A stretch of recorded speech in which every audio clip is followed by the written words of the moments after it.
Well, hello and welcome to an all-new season of Motorweek. We're glad to have you with us. For many decades, successful Americans displayed their wealth by driving big domestic luxury cars. These often overchromed examples of conspicuous consumption shouted, "I've arrived," to the world in a loud, clear voice. But as American society has changed, so has the American luxury car. Efficiency and technology are now just as important as comfort and styling. Those changes are reflected in the design of the 1998 Lincoln Continental. It's Ford's new vision of a luxury car for today's America. But does the latest Continental truly reflect America's cutting-edge future without losing sight of its prestigious past? You would be correct to think that the 1998 Lincoln Continental is just a shadow of Lincolns of old, but you would be wrong to surmise that its designers have lost sight of what makes a luxury car desirable in the first place. When the Lincoln Continental was completely overhauled 3 years ago, the sole front-wheel drive member of Ford's premium brand took a dramatic turn.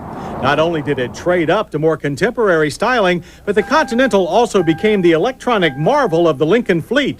A unique menu of computer-driven selections provided two drivers custom fit for everything from suspension to radio stations. Unfortunately, in a world where people can't program a VCR properly, all these driven choices led to confusion. Clearly, that 95 Continental was ahead of its time. Enter the 1998 Lincoln Continental with refined styling and simplified electronics. The exterior is more forward-looking than ever and easily the most beautiful car in the Lincoln stable. The front fascia with seamless complex reflector headlights and stylized Lincoln grille leans back with the wind, while the front corners are equally pulled back for a more arrow-like appearance. Fender hood and rear deck lid are dent-resistant SMC plastic to save weight. The rear quarter panels have been extended to give the styling balance, while taller taillights mark the car's passing. And a new overly thick chrome license plate surround also encircles extra-large backup lamps. As for standard electronics, the ability to customize ride control for two drivers is now an option. However, steering effort remains adjustable. But after numerous laps of Ford's Dearborn Proving Grounds and prototype Continentals, we think the standard suspension setting will be most acceptable to the majority of Lincoln buyers. The Conti is still no handling king, but front-wheel drive plow is moderate. Fixed-position gas-charged shocks grace each corner, with lower front spring rates to ensure a smooth ride. Air springs with load leveling remain at the rear. Turn-in is quick enough, especially when you leave the still adjustable effort steering system in its middle or normal position. At extremes, the low setting is too numb and light, while effort is needlessly heavy and high. Now, Jaguar does a wonderful job of designing in the right degree of handling without such electronic crutches, and the new Continental seems to be trying to find the same path.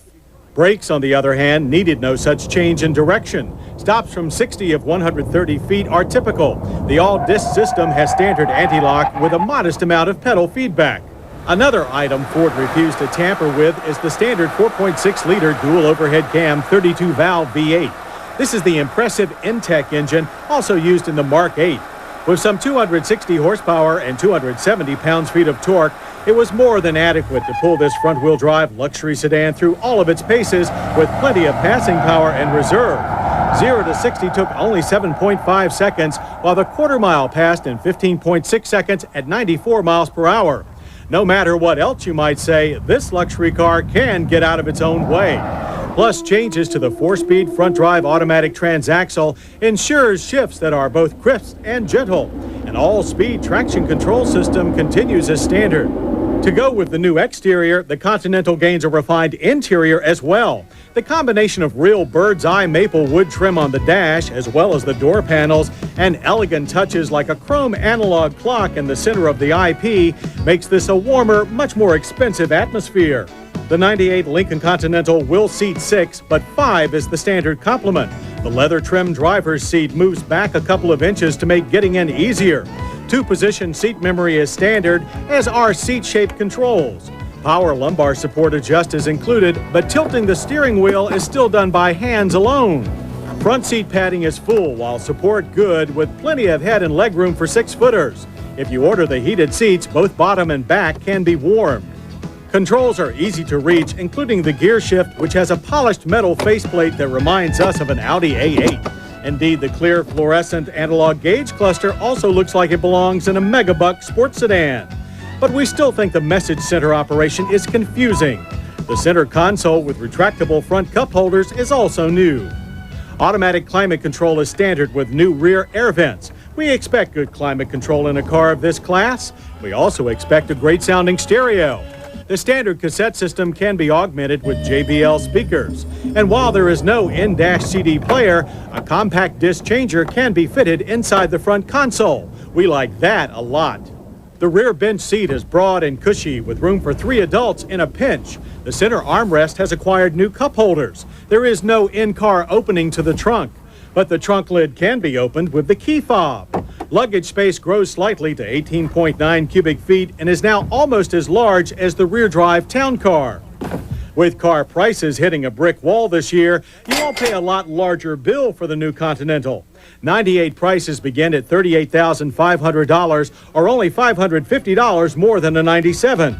Both run-flat tires and Lincoln's Rescue Emergency Locator security system are still options. The base price for the 98 Continental should be just under its main rival, the Cadillac Seville, which gets a complete redesign this year. For those that have grown up with front-wheel drive and are ready to make the move to a luxury sedan, the Lincoln Continental is an intelligent choice. There is nothing alarming about its beautiful styling or its more modest use of electronic driver assist. In this car, as in every car that has ever worn the Continental name, pampering and pleasing owners comes first. It's just that the 98 Connie targets owners that want more than just a living room on wheels.